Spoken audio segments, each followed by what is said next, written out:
जरा सोचो, अगर तुम्हें बचपन से बताया जाए कि सफलता का एक ही फॉर्मूला है और तुम उसी फॉर्मूले को 100% फॉलो करो, लेकिन आखिर में तुम्हें पता चलता है कि वही फॉर्मूला तुम्हारी बर्बादी का कारण बन गया। कुछ ऐसा ही हुआ हमारे मेन कैरेक्टर बर्जा डियस के साथ। यह बंदा सिर्फ कोई आम डेमन नहीं था, वह पूरी एलिट डेमन किंग अकेडमी का टॉपर था। टीचर का फेवरेट, डायरेक्टर की शान और पूरी क्लास का चलता फिरता आंसर की। अगर डीमन किंग बनने की कोई डिग्री होती तो भाई AIR-1 इसी की होती। और जब इसे दूसरी दुनिया में भेजा गया तब इसने किताब में लिखे हर नियम का एक एक करके पालन किया। टावर बनाया, राजकुमारी किडनैप की, सेना तैयार की, हीरोज से नफरत बटोरी। मतलब जो कुछ भी एक आदर्श डीमन किंग को करना चाहिए था उसने वो सब कुछ किया। लेकिन जब कहानी आखिरी तक पहुंची तो उसका पूरा टावर साफ हो चुका था, उसकी सेना खत्म हो चुकी थी और हीरोज उसकी आखिरी मंजिल तक पहुंच चुके थे। बर्जा अपने सिंहासन पर बैठा सिर्फ एक सवाल सोच रहा था, आखिर गलती हुई कहाँ। भाई की हालत वैसी थी जैसे मैथ्स के एग्जाम में सारे स्टेप सही लिखे और फिर भी जवाब गलत आ जाए। उसके सामने खड़ा हीरो मुस्कुराया। तुम लोग मरने से पहले हमेशा यही सवाल पूछते हो। बर्जा ने दांत खींचकर पूछा, कैसे? हीरो हंस पड़ा, क्योंकि तुम डीमन किंग बेवकूफ होते हो। कमरे में सन्नाटा छा गया और फिर हीरो ने कुछ ऐसी बात बताई जिन्होंने बर्जा की पूरी दुनिया ही हिला दी। उसने कहा, तुम लोग हमेशा किसी मशहूर राजकुमारी को किडनैप करते हो और फिर अपने पीछे ढेर सारे सुराग छोड़ देते हो। फिर एक ऊंचा टावर बनाते हो ताकि हम आसानी से तुम्हें ढूंढ लें। फिर अपनी सेना को टुकड़ों में भेजते हो ताकि हम उन्हें मारकर लेवल अप कर सके। बर्जा की आंखें फैल गई क्योंकि यह सब तो सच था। हीरो आगे बोला, तुम्हारा टावर हमारे लिए ट्रेनिंग सेंटर है, तुम्हारे राक्षस हमारे लिए एक्सपी मशीन है और तुम हमारा फाइनल बॉस। भाई साहब, यह सुनकर बर्जा का दिमाग हैंग हो गया। उसे पहली बार एहसास हुआ कि उसका पूरा सिस्टम ही गलत था। डीमन किंग की रणनीति ऐसी थी जैसे गणित का सवाल हल करने के बजाय आंसर शीट ही दुश्मन को दे दे। हीरो ने हंसते हुए कहा, जैसे ही हम मजबूत हो जाते हैं हम ऊपर आते हैं, डेमन किंग को मारते हैं और उसका खजाना लूटते हैं और अगले डीमन किंग का इंतजार करते हैं।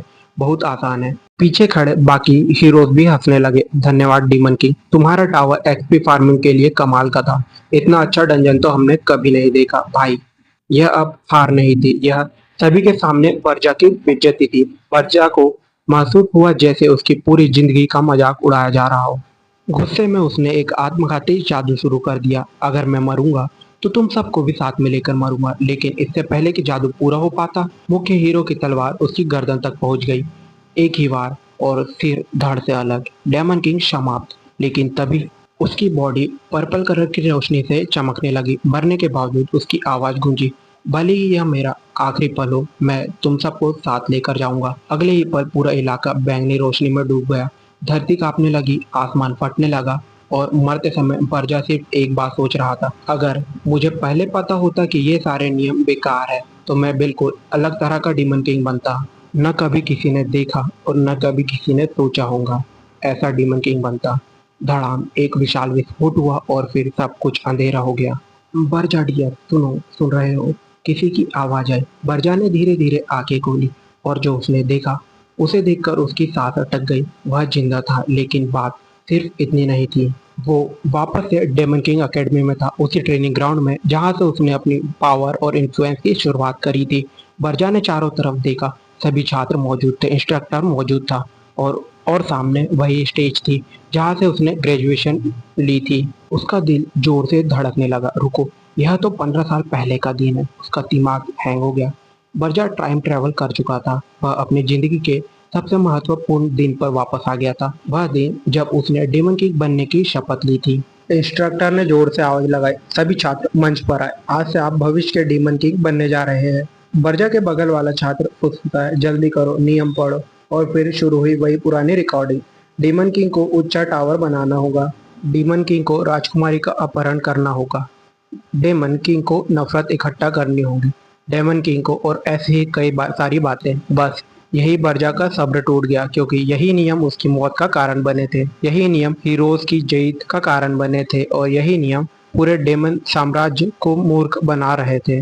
अचानक वो उन सभी लोगों के सामने चिल्लाने लगा, मैं इन नियमों को नहीं मानता। पूरा हॉल शांत हो गया। 1 सेकंड, 2 सेकंड, 3 सेकंड। किसी को यकीन नहीं हुआ कि एकेडमी का टॉपर बोल सकता है। बर्जा फिर से चिल्लाया, ये नियम कचरा है, बेकार है। जो भी इन नियमों को फॉलो करेगा आखिर में मरेगा। मुझे नहीं पता इन्हें किसने बनाया, लेकिन जिसने भी बनाया उसे रणनीति बिल्कुल भी नहीं आती थी भाई। यह तो ऐसा था जैसे ग्रेजुएशन वाले दिन कोई छात्र स्टेज पर चढ़कर बोल दे, पूरी किताब ही गलत है। वहां पर जितने भी छात्र थे उनके चेहरे देखने लायक थे। कुछ के मुंह खुले रह गए, कुछ की आंखें बाहर निकलने वाली थी और टीचर्स की हालत तो ऐसी थी जैसे कि किसी ने बोर्ड एग्जाम के एक दिन पहले ही सिलेबस लीक कर दिया हो। उसी पल बर्जा डियस की किस्मत बदल गई। अकादमी का सबसे चमकता सितारा पूरे साम्राज्य की आंखों का कांटा बन गया और उसे पता भी नहीं था कि आगे उसकी जिंदगी पहले से भी और ज्यादा बदतर होने वाली है। बर्जा डीएस ने पूरे डीमन की एकेडमी के सामने खड़े होकर वह बात कह दी थी जिसकी किसी ने कल्पना भी नहीं की थी। उसने डेमन किंग के पवित्र नियमों को खुलेआम कचरा घोषित कर दिया और अब पूरे साम्राज्य में उसकी चर्चा हो रही थी। लेकिन भाई, यह चर्चा तारीफ वाली नहीं थी, यह तो उसके पागलपन की थी। अगले ही सीन में धड़ाम से एक टेबल पर किसी के जोर से हाथ पटकने की आवाज आई। सामने बैठा था आग का आर्क ड्यूक आर्केन, डेमन साम्राज्य के सबसे शक्तिशाली शासकों में से एक। उसकी आंखें गुस्से से जल रही थी। कहता है, बर्जा डियस, डेमन किंग के नियमों का अपमान करने के अपराध में मैं तुम्हें तुरंत मौत की सजा देता हूँ। पूरा दरबार गरज उठा। कुछ लोग तो वही चिल्लाने लगे, अभी सिर काट दो, ऐसे गद्दार को जीने का हक नहीं, इसने हमारी परंपराओं का अपमान किया है। लेकिन आर्केन ने अपने हाथ उठाकर सबको शांत किया। इसके पुराने रिकॉर्ड अच्छे हैं, यह अकेडमी का टॉपर भी है, इसलिए इसलिए इसे एक आखिरी मौका दिया जाएगा। बर्जा चुपचाप खड़ा रहा। आर्केन बोला, बस अपनी बातों को वापस ले लो, पूरे डेमन साम्राज्य से माफी मांग लो और बस सब खत्म हो जाएगा। कमरे में मौजूद हर डेमन को पूरा भरोसा था कि बर्जा तुरंत माफी मांग लेगा। आखिर जान बचाने का मौका कौन छोड़ता है। लेकिन उन लोगों को यह नहीं पता था कि उसने अपनी मौत को अपने आंखों से देखा रखा है। बर्जा मुस्कुराया, फिर बोला, नहीं। पूरा हॉल जम गया। आर्केन की बाहें सिकुड़ गई। क्या कहा? बर्जा ने सीधे जवाब दिया, मैं माफी नहीं मांगूंगा क्योंकि मैं अभी भी मानता हूँ कि वे सारे नियम बेकार हैं। बर्जा आगे बोला, जिन नियमों को तुम लोग पूछते हो उन्हीं नियमों ने हजारों डीमन किंग को मरवाया है। अगर तुम लोग सच देखना चाहते हो तो मुझे एरियत भेज दो, मैं साबित कर दूंगा कि मैं सही हूँ। पूरा दरबार भड़क गया। इसे भेजो, अभी भेजो, मौत खुद इसका इंतजार कर रही है। और आखिरकार फैसला हो गया, बर्जा को एरियन भेजा जाएगा। अब जो लोग नहीं जानते कि एरियन क्या है उन्हें बता दूं, एरियन कोई साधारण जगह नहीं है। यह वह महाद्वीप है जहां इतिहास के लगभग हर डेमन किंग की मौत हुई थी। मतलब अगर डेमन किंग की दुनिया में कोई गेम ओवर हो जाता था तो वह एरियन था। लेकिन सबसे मजेदार बात अभी बाकी थी। सजा के तौर पर बर्जा को वह सारी सुविधा भी नहीं मिलने वाली थी जो सामान्य डीमन किंग को मिलती थी। न सेना, न सहयोगी, न संसाधन, न विशेष अधिकार। उन सभी लोगों का हिसाब सीधा सा था, अगर बच गया तो चमत्कार और अगर मर गया तो समस्या ही खत्म। अगले ही पल उसे आसमान में बने विशाल गेट की तरफ घसीटा गया। बर्जा ने नीचे झांका। नीचे हजारों मीटर गहरी खाई थी। एक सैनिक बोला, आखिरी शब्द। बर्जा मुस्कुराया, हाँ, जब मैं वापस आऊंगा तो तुम सबको साबित कर दूंगा कि तुम गलत थे। सैनिक ने जवाब दिया, सपने अच्छे हैं, और धक्का दे दिया। बर्जा सीधे आसमान से नीचे गिरने लगा। हवा उसके कानों के पास चीख रही थी, लेकिन इस बार उसके चेहरे पर डर नहीं था क्योंकि पिछली जिंदगी में भी उसने यही जगह चुनी थी। उस समय उसे लगता था कि वह सबसे ताकतवर है, इसलिए सबसे कठिन जगह उसी को मिलनी चाहिए। और फिर उसी घमंड ने उसे मरवा दिया। इस बार उसने खुद से वादा किया, इतिहास दोबारा नहीं दोहराएगा। कुछ देर बाद धड़ाम से आवाज आई। वह बर्फ से ढके पहाड़ों के बीच आ गिरा। चारों तरफ सिर्फ सफेद बर्फ थी, ऊंचे पहाड़, कड़कड़ाती ठंड और मौत जैसा सन्नाटा। यह था एरियन, लेकिन तभी दूसरी तरफ कोई और भी परेशान था। उसका नाम था गार्डन। गार्डन डेमन एकेडमी का टॉपर नहीं था, लेकिन टॉपर का असिस्टेंट जरूर था।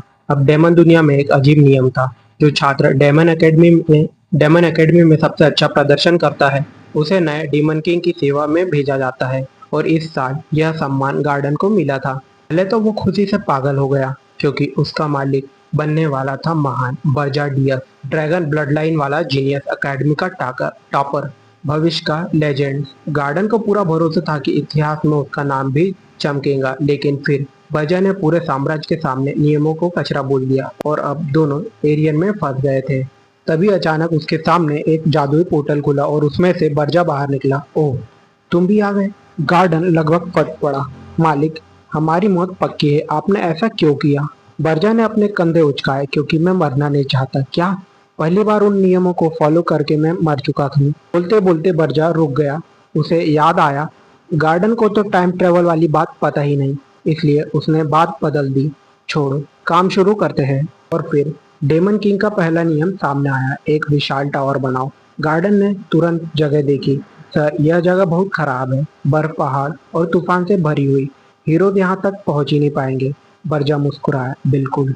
गार्डन रुका। यही तो समस्या है। बर्जा बोला। नहीं, यही तो फायदा है। यह सुनकर गार्डन के दिमाग की पूरी रैम हैंग हो गई। बर्जा ने जमीन पर एक जादुई बीज फेंका। धरती कांपने लगी, पहाड़ हिलने लगे, लाल ऊर्जा चारों तरफ फैल गई। कुछ सेकंड बाद एक टावर खड़ा हो गया। गार्डन ने ऊपर देखा, फिर नीचे देखा, फिर दोबारा ऊपर देखा। बस, क्या बस? यह एक टावर है भाई। जहाँ बाकी डेमन किंग 100+ मंजिल वाले टावर बनाते थे, बर्जा ने 5 मंजिल वाला टावर बनाया। गार्डन का चेहरा देखने लायक था। उसे बुर्ज खलीफा चाहिए था, मिला मोहल्ले का पानी का टैंक। सर, यह तो बहुत छोटा है। बर्जा मुस्कुराया। यही तो चाहिए था। लेकिन क्यों? क्योंकि जितना बड़ा टावर होगा उतनी ज्यादा हीरोज की एक्सपी होंगी। गार्डन का दिमाग फिर से हैंग हो गया। बर्जा बोला, अब से खेल हमारे नियमों पर होगा। और यही से डेमन दुनिया का सबसे अजीब टावर बनने लगा।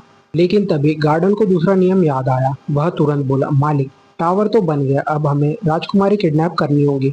डेमन किंग के नियम के अनुसार राजकुमारी जितनी महत्वपूर्ण होंगी उतनी ज्यादा नफरत मिलेगी, और जितनी ज्यादा नफरत उतने ही ज्यादा डेमन पॉइंट्स। जड ने एरियन में अपना नया टावर बना लिया था, लेकिन यह कोई साधारण डेमन किंग टावर नहीं था। न 100 मंजिल, न भूल भुलैया, न हजारों राक्षस, बस एक छोटा सा 5 मंजिल का टावर। गार्डन को लग रहा था कि उसका मालिक या तो जीनियस है या फिर पागल हो गया।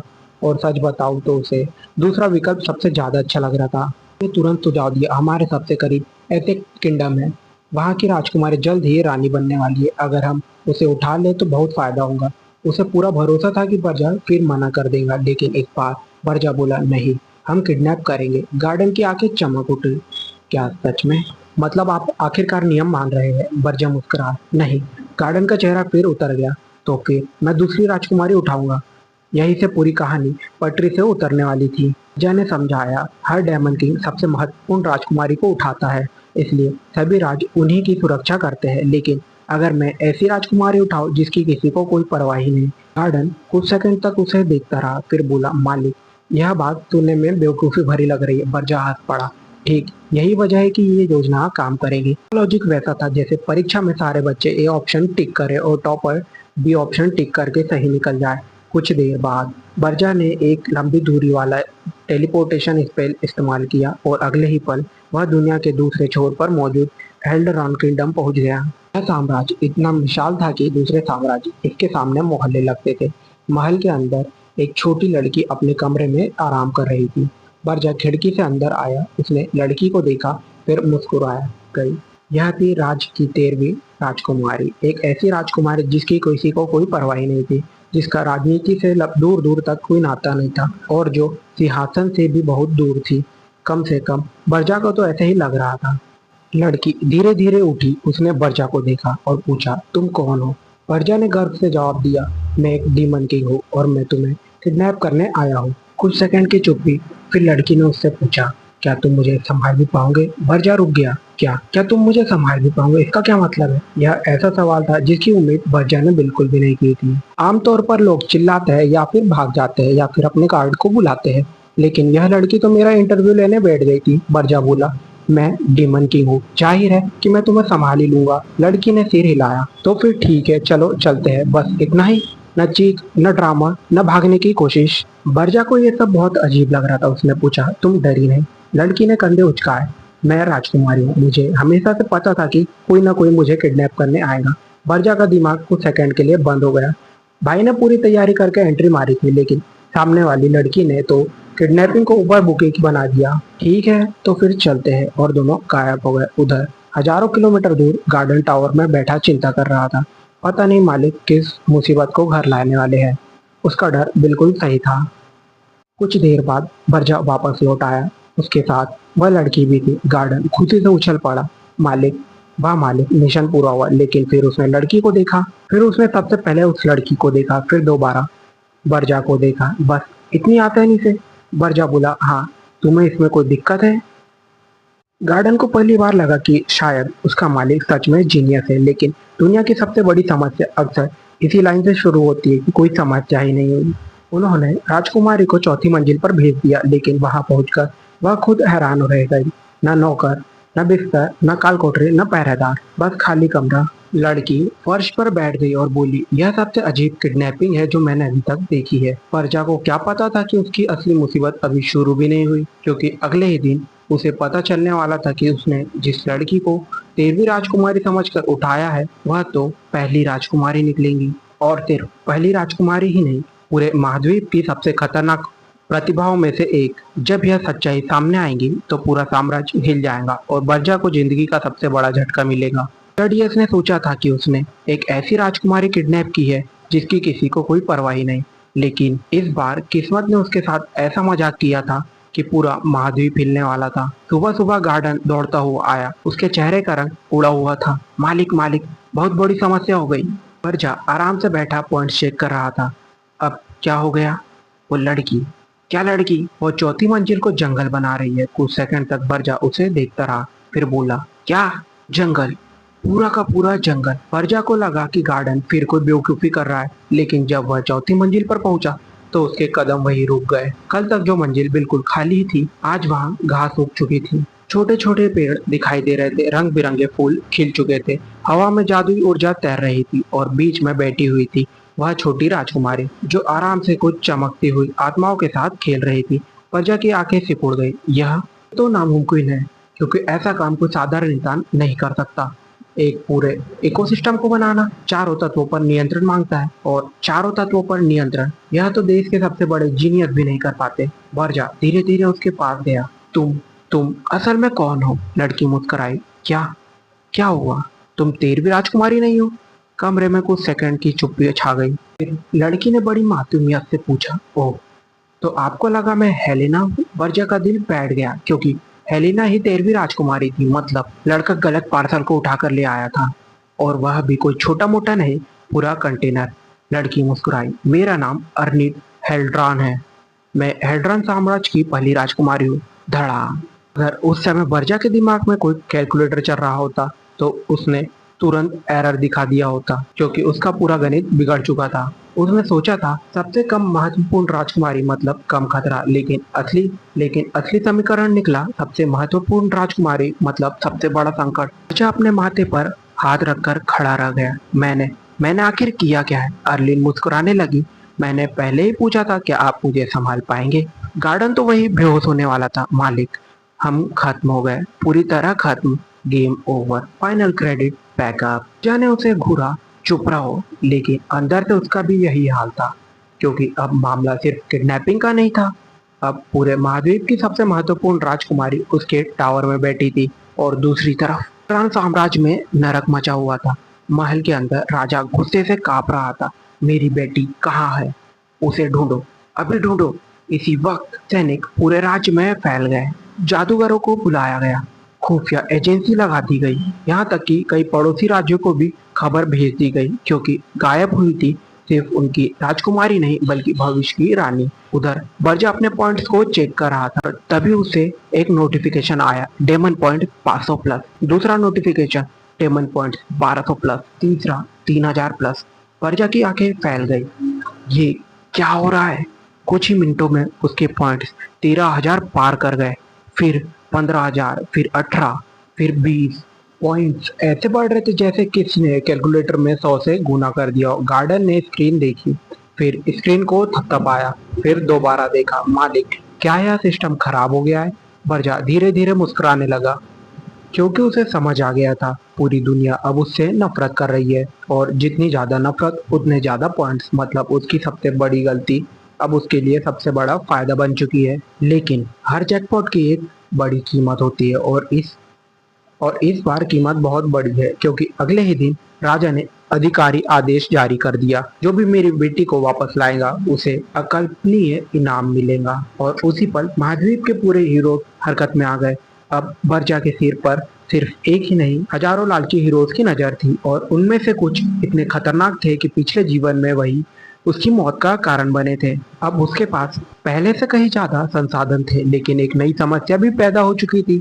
अगर पूरी दुनिया उससे नफरत कर रही है तो देर सवेर पूरी दुनिया उसके दरवाजे पर भी आने वाली है। गार्डन घबराकर बोला, मालिक, अब तो सारे हीरोज हमारे पीछे पड़ जाएंगे। बर्जा आराम से बैठा रहा। नहीं, क्या मतलब नहीं? हीरो इतने जल्दी नहीं आएंगे। गार्डन का चेहरा ऐसा हो गया था जैसे किसी ने परीक्षा से एक दिन पहले बोल दिया हो कि कल छुट्टी है। लेकिन क्यों? बर्जा मुस्कुराया, क्योंकि मैं हीरोज को तुमसे बेहतर जानता हूँ। पिछले जीवन में बर्जा ने हजारों हीरोज देखे थे। उसने एक चीज नोटिस की थी, दुनिया उन्हें न्याय का रक्षक समझती थी, लेकिन असलियत में ज्यादातर हीरोज पैसे के पीछे भागते थे। बर्जा बोला, वे खुद को हीरो कहते हैं, लेकिन उनकी असली क्लास मर्चेंट है। गार्डन हंस पड़ा, मालिक, यह तो थोड़ा ज्यादा हो गया। बर्जा बोला, सच हमेशा ज्यादा लगता है। फिर उसने नक्शा निकाला, देखो, हम उत्तर के सबसे खतरनाक इलाके में हैं और राजकुमारी दक्षिण के सबसे शक्तिशाली साम्राज्य से है। दोनों के बीच हजारों किलोमीटर का फासला है। पहाड़, जंगल, राक्षस, बर्फ वाले तूफान और दर्जनों देश। बर्जा ने कहा, सिर्फ यहाँ तक पहुँचने में उन्हें महीनों लग जाएंगे और रास्ते में खाने पीने का खर्च अलग, सैनिकों की तनख्वाह अलग, हथियार अलग, सप्लाई अलग। मतलब पूरा बजट देखकर ही आधे हीरो बेहोश हो जाएंगे। उसका गणित बिल्कुल सही था। उधर हेल्ड्रान साम्राज्य में राजा आपातकालीन बैठक बुला चुका था। क्या किसी हीरोज ने मिशन स्वीकार किया? कमरे में सन्नाटा छा गया। कोई नहीं, जी नहीं। राजा की नसें फूल गई। एक अधिकारी बोला, महाराज, लक्ष्य बहुत दूर है। जो इनाम आप दे रहे हैं उससे ज्यादा तो रास्ते में खर्च हो जाएगा। राजा का चेहरा देखने लायक था। उसे पहली बार समझ आया कि दुनिया के सबसे महान हीरो भी ईएमआई भरते होंगे। तभी एक और सलाहकार खड़ा हुआ, महाराज, हमें हीरो गिल्ड से मदद मांगनी होगी। कमरे में मौजूद सभी लोग सहमत हो गए, क्योंकि हीरो गिल्ड पूरे महाद्वीप की सबसे बड़ी संस्था थी। अगर वे चाहे तो किसी भी डेमन किंग का अंत कर सकते थे, लेकिन बर्जा को पहले से पता था कि वे क्या करने वाले हैं और यही वजह थी कि उसने अपना टावर एरियन में बनाया था। उसे मालूम था लोग न्याय के लिए नहीं, इनाम के लिए लड़ते हैं। उधर टावर में गार्डन अभी भी चिंता में डूबा हुआ था। मालिक, अगर कोई बड़ी हीरो पार्टी आ गई तो? बर्जा ने स्क्रीन खोली। उसके सामने पॉइंट चमक रहे थे। 20,000 प्लस, 25,000 प्लस, 27,000 प्लस। संख्या लगातार बढ़ रही थी, लेकिन बर्जा खुश नहीं था, क्योंकि उसे पता था कि केवल पॉइंट्स काफी नहीं होंगे। पिछले जीवन की सबसे बड़ी गलती उसे याद थी। उसने सारी डेमन एनर्जी अपने पास जमा करके रखी थी और अंत में मर गया। इस बार वह अलग खेलने वाला था। अचानक उसने कहा, गार्डन, ड्रैगन से संपर्क करो। गार्डन चौंक गया। क्यों? मुझे अपनी डेमन एनर्जी बेचनी है। धड़ाम। गार्डन कुर्सी से गिरते गिरते बचा। क्या बेचना है? यह ऐसा था जैसे कोई अरबपति अपना बैंक अकाउंट बेचने की बात कर रहा है। डेमन एनर्जी किसी भी डेमन किंग की सबसे कीमती संपत्ति होती है। इसी से टावर अपग्रेड होते हैं, इसी से नए राक्षस खरीदे जाते हैं, इसी से पूरी सेना चलती है, और बर्जा इसे बेच देना चाहता था। गार्डन का दिमाग घूम गया। मालिक, यह तो पागलपन है। बर्जा मुस्कुराया, नहीं, ये निवेश है। गार्डन और भी कंफ्यूज हो गया। कैसा निवेश? बर्जा धीरे धीरे बोला, पिछली बार मैंने सिर्फ पॉइंट पर भरोसा किया था। इस बार मैं इंसानों की दुनिया के नियम भी इस्तेमाल करूंगा, क्योंकि कुछ चीजें पॉइंट से नहीं खरीदी जा सकती, लेकिन पैसे से खरीदी जा सकती है। गार्डन को पहली बार एहसास हुआ, उसका मालिक सचमुच बदल चुका है। यह वही टॉपर नहीं था जो किताबों के नियम रटता था। यह कोई और था, कोई ऐसा जो पूरा सिस्टम बदल देना चाहता है। और जल्द ही बर्जा इंसानों के शहर में कदम रखने वाला था, जहां उसे अपने अगले बड़े प्लान के लिए कुछ खास लोगों की जरूरत थी। लेकिन उसे पता नहीं था कि वहां उसकी मुलाकात ऐसे लोगों से होंगी जो उसके पूरे प्लान को उलट पुलट कर रख देंगे। कुछ उसके दुश्मन बनेंगे, कुछ उसके काम आएंगे और कुछ ऐसे राज सामने लाएंगे जिनकी उसने कभी कल्पना भी नहीं की थी। लेकिन फिलहाल बर्जा का अगला लक्ष्य बिल्कुल साफ था। उसे इंसानों की दुनिया में अपने लिए एक मजबूत आधार तैयार करना था, और इसके लिए उसे चाहिए थे पैसे, बहुत सारे पैसे, क्योंकि इस बार वह सिर्फ एक डेमन किंग नहीं बनने वाला था, वह पूरे सिस्टम को अपने हिसाब से चलाने वाला था। कुछ ही समय बाद उत्तर महाद्वीप के किनारे बसा एक विशाल किलेनुमा शहर दिखाई देता है, राउटन। यह उन शहरों में से था जहां हर तरह के लोग मिलते थे, सैनिक, व्यापारी, शिकारी, मशीनरी और कभी कभी अपराधी भी। मतलब अगर दुनिया एक आरपीजी गेम होती तो यह उसका सबसे खतरनाक लॉबी एरिया होता। एक काले हुड में लिपटा आदमी शहर के मुख्य द्वार पर पहुंचा। यह कोई और नहीं था, बर्जा डियस था। गार्ड ने तुरंत भाला सामने कर दिया। रुको, पहचान बताओ। बर्जा ने बिना कुछ कहे एक सोने का सिक्का उसकी तरफ उछाल दिया। गार्ड ने सिक्का पकड़ा, देखा और उसका पूरा रवैया बदल गया। दुनिया बदल सकती है लेकिन सिक्के देखकर लोगों का व्यवहार नहीं बदलता। जी सर, स्वागत है। बर्जा शहर के अंदर दाखिल हो गया। जैसे जैसे वह आगे बढ़ रहा था, वह आसपास के लोगों को ध्यान से देख रहा था। यह फर्क था पुराने और नए बर्जा में। पहले वाला बर्जा सिर्फ ताकत देखता था और अब वाला बर्जा जानकारी देखता है। पिछली जिंदगी में उसने एक बहुत बड़ी गलती की थी। उसे लगता था कि ताकत ही सब कुछ है, लेकिन आखिर में वही लोग उसे मारने में सफल हुए जिन्हें उसने कभी गंभीरता से नहीं लिया था। इस बार वह कोई भी जानकारी नजरअंदाज नहीं करने वाला था। उसका पहला लक्ष्य था एक ऐसे आदमी ढूंढना जो इस पूरे इलाके को अपनी हथेली की तरह जानता हो। और ऐसे लोग आमतौर पर कहाँ मिलते हैं उसे अच्छी तरह पता था, क्योंकि जहाँ मुफ्त सलाह मिलती है वहाँ गलत जानकारी भी मिलती है।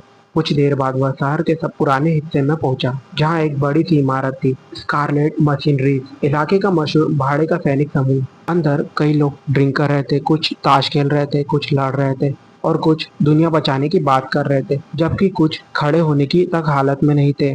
तभी एक मशीनरी बोला, क्या तुम लोगों ने सुना है? अर्गस पहाड़ों में एक नया डीमन किंग आ गया है। दूसरा हंस पड़ा। फिर शुरू हो गए किस्से। सच में? और सुना है उसने किसी राजकुमारी को भी उठा लिया। तीसरा बोला, अरे छोड़ो, अगर सच में ऐसा हुआ है तो हीरो लोग उसे जल्द ही मार देंगे। चौथा हंसते हुए बोला, और राजकुमारी को बचाकर राजा से इनाम भी ले लेंगे। सब हंसने लगे। तभी एक आदमी बोला, वैसे सुना है हीरो गिल्ड अभी तक नहीं हिली। क्यों? क्योंकि रास्ता बहुत दूर है। पूरा कमरा हंसी से गूंज उठा।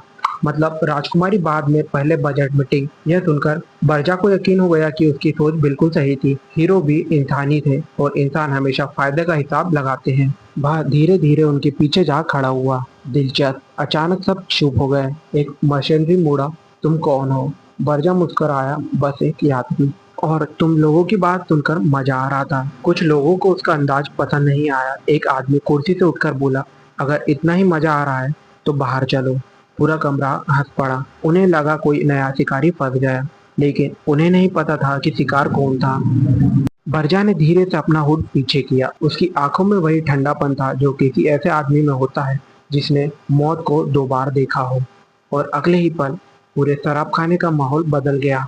बर्जा डियस इंसानों के शहर राउट्स में पहुंच चुका था। उसका मकसद था जानकारी इकट्ठा करना, लेकिन जैसा अक्सर होता है मुसीबत ने पहले ही उसे ढूंढ लिया। शराब खाने के अंदर मौजूद मशीनरी को बर्जा का रवैया बिल्कुल पसंद नहीं आया। उनकी नज़र में वह बस कोई घमंडी नया आदमी था जो गलत जगह आ गया था। एक लंबा चौड़ा आदमी अपनी कुर्सी से उठा। उसकी बाहें इतनी मोटी थी कि लगता था जैसे किसी ने 2 पेड़ उखाड़ कर कंधे पर लगा दिए हों।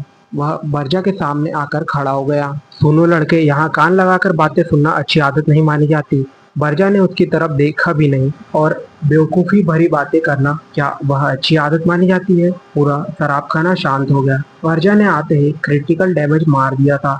वो आदमी गुस्से से लाल हो गया। लगता है तुम्हें दर्द पसंद है। बर्जा ने शांत स्वर में जवाब दिया, नहीं, मुझे सिर्फ बेवकूफ लोग पसंद नहीं। बस इतना सुनना था कि पूरा कमरा फट पड़ा। पकड़ो इसे, इसको सबक सिखाओ। बड़ा आया हीरो। कम से कम 10 लोग एक साथ उसकी तरफ दौड़े, लेकिन उनकी सबसे बड़ी गलती यही थी क्योंकि उन्होंने सोचा था वह इंसान है। पहला आदमी मुक्का मारने आया। बर्जा ने उसका हाथ पकड़ा और उसे सीधे दूसरे आदमी के ऊपर फेंक दिया। धड़ाम। 2 लोग एक साथ जमीन चाटने लगे। तीसरा आदमी पीछे से आया, लेकिन बर्जा बिना पीछे देखे ही साइड हो गया। मुक्का सीधे दीवार में घुस गया। उस बेचारे की चीख निकल गई। बर्जा ने सिर हिलाया। तुम्हारे प्लान की एक्यूरेसी मेरे पुराने टावर के नियमों जैसी है, शुरू से ही फेल। कुछ लोग समझ नहीं पाए, कुछ समझ गए, और जो समझ गए वे हंसी रोक नहीं पाए। अब तक 5 लोग जमीन पर पड़े थे, लेकिन बाकी अभी भी नहीं रुके। एक आदमी ने कुर्सी उठाकर बर्जा की तरफ फेंकी। बर्जा ने हवा में ही उसे पकड़ लिया। 2 सेकंड उसे देखा, फिर वापस उसी आदमी पर फेंक दिया। Return to sender. इस बार आधा शराब खाना हंस पड़ा। लड़ाई अब मजाक बन चुकी थी, लेकिन तभी कमरे का माहौल बदल गया। एक भारी आवाज गूंजी। सभी लोग तुरंत रुक गए। भीड़ अपने आप हटने लगी और तभी एक विशालकाय आदमी सामने आया। उसकी ऊंचाई लगभग 7 फुट थी। पीठ पर एक विशाल हथौड़ा लटका हुआ था और शरीर पर पुराने युद्धों के निशान थे। स्पष्ट था यह बाकी लोगों जैसा नहीं था। किसी ने धीरे से फुसफुसाया, कप्तान, कप्तान आ गए। बर्जा ने पहली बार दिलचस्पी दिखाई। ओ, तो आखिर असली खिलाड़ी आ ही गया। कप्तान धीरे धीरे आगे बढ़ा। उसने जमीन पर पड़े अपने आदमियों को देखा। बर्जा को, यह सब तुमने किया? नहीं, बर्जा बोला, गुरुत्वाकर्षण ने, मैं बस देख रहा था। कुछ सेकंड की चुप्पी, फिर कप्तान हंस पड़ा। पहली बार दिलचस्प, लेकिन अगले ही पल उसने अपना विशाल हथौड़ा निकाल लिया। पूरा कमरा पीछे हट गया। सब जानते थे अब असली लड़ाई शुरू होने वाली है। कप्तान ने हथौड़ा घुमाया, वह कांप गई और अगले ही पल वह पूरी ताकत से बर्जा के सिर की तरफ आया। धड़ाम, फर्श टूट गया, लकड़ी के टुकड़े उड़ गए, लेकिन बर्जा वही खड़ा था, बिल्कुल सुरक्षित। उसने हथौड़े को एक हाथ से रोक लिया था। पूरे शराब खाने में सन्नाटा छा गया। कप्तान की आंखें फैल गई। उसे लगा शायद वह सपना देख रहा है। उसने पूरी ताकत लगा दी। हथौड़ा 1 मिलीमीटर भी नहीं हिला। बर्जा ने हल्की मुस्कान के साथ पूछा, बस यह वही चेहरा था जो किसी मैच टॉपर का होता जब कोई उससे पूछे 2+2 कितना होता है। कप्तान के चेहरे पर पसीना आ गया। पहली बार उसे एहसास हुआ सामने खड़ा आदमी इंसान नहीं है। उधर बाकी मशीनरीज के दिमाग में भी सिर्फ एक सवाल घूम रहा था, यह किस तरह का राक्षस अंदर घुस आया है। और सच कहे तो टेक्निकली वह सच में एक राक्षस ही था, क्योंकि वह कोई साधारण इंसान नहीं, एक असली डेमन किंग था। और अभी तक उसने अपनी असली ताकत का 1% भी नहीं दिखाया था।